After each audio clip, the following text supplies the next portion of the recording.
was where did this first Continental Congress meet?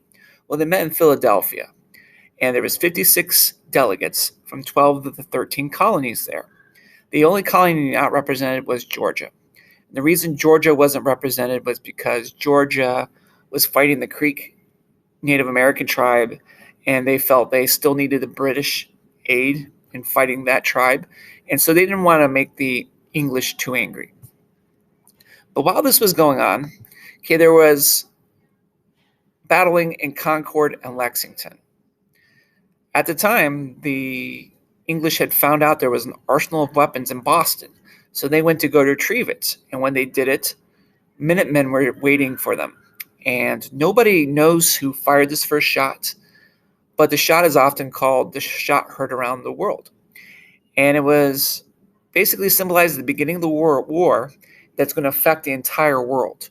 Because whether it's in a good way or a bad way, every country in the world has been affected by America.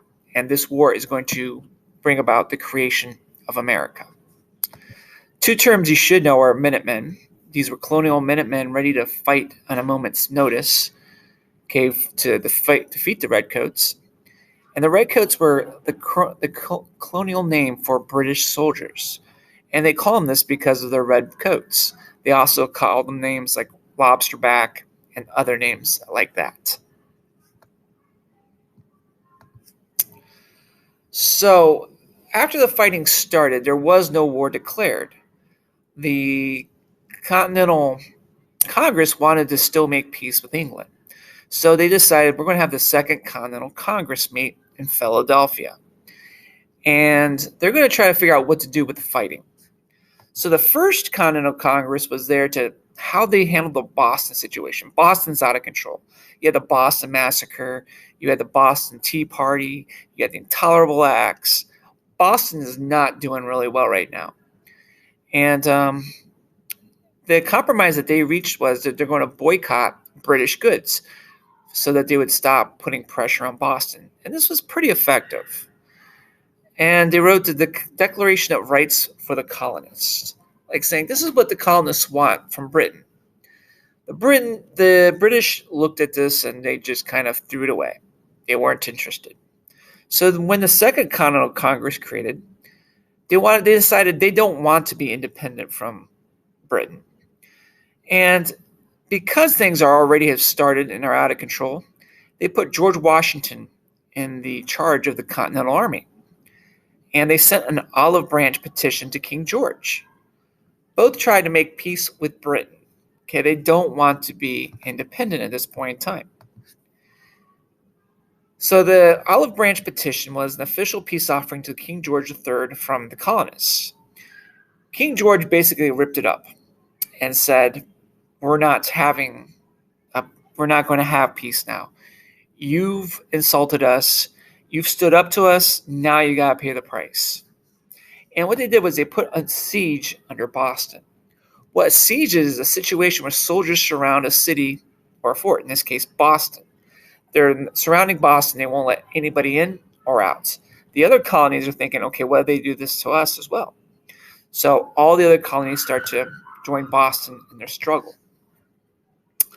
At the Battle of Bunker Hill, a commander asked his troops not to fire until you see the white of their eyes. What do you mean by this? Well, the Patriots were running out of ammunition at this time, and muskets at this time aren't very accurate. So he said, wait till you can see the white of their eyes. Now, if they're far away, they're going to be less likely to hit them. But when they get up close and you can see the white of their eyes, you're more likely to hit them.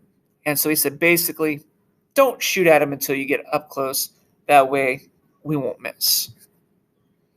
The Battle of Bunker Hill was very important for the colonists because it showed that the colonists can fight with the British. The colonists only lost 400 men in this battle, where the British lost 1,000. So it showed that that they could fight with the British and gave the colonists more confidence to stand up to the British. And at the Bunker Hill, what was some of the advantage? How does geography use advantage? Well, they took to higher ground, and it has an advantage. Have you ever seen Star Wars where where Obi-Wan Kenobi tells Anakin Skywalker, I've got the high ground. Okay, I got the advantage. Is because when you have the high ground, you got gravity working for you. Okay, gravity is going to be easier for the defenders to use. Also, it's going to take a more effort to get to you as you're fighting. Not to mention, you're able to see their movements and see what they're up to when you're at higher elevation. So, what factors led to the start of the American Revolution? There was all kinds of them.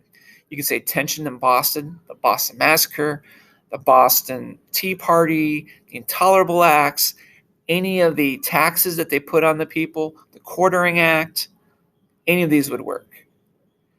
Okay, the fact that the British tried to take their weapons was also part of the start of the revolution. Okay, the fact that there's fighting at Lexington and Concord was part of the start of the revolution. The fact that the king rejected the Olive Branch petition was also a start of this Revolutionary War. Hopefully you did well, and like I said, change any of the answers you don't know, the answers to, and good luck.